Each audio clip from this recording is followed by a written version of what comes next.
We had the opportunity to travel all through Hungary. It's about 3 hours to each one of the borders.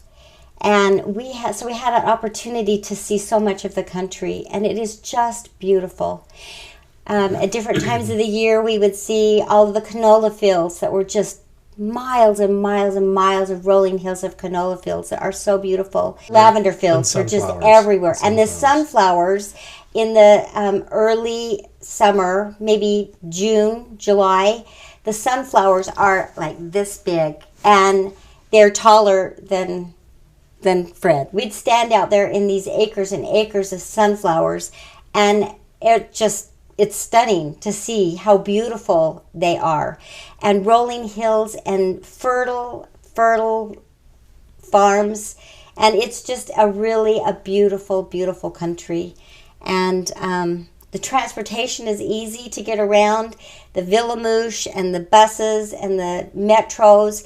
And you can just about go anywhere by their mass transit. Mm-hmm.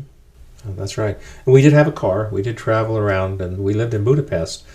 And we had a very small car, a Toyota Yaris, which was probably good that way because the streets are still cobblestone often, and parking is up on the sidewalk. It seems a little unusual to us the way they do things, but it was an adventure just to drive around. If I were a tourist, I probably wouldn't rent a car in Budapest, but if I were headed out into the country, I would definitely, because it's very easy to drive around the country.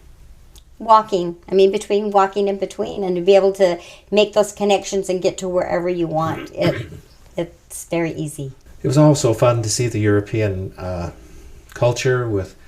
It's quite common each day. You go to the market each day or two to buy your bread. The little ladies with their baskets carrying home their flowers.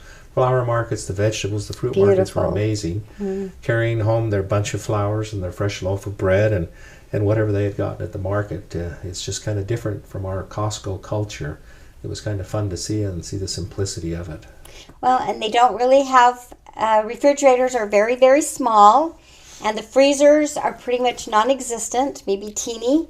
And so you just can't purchase a lot like we're used to.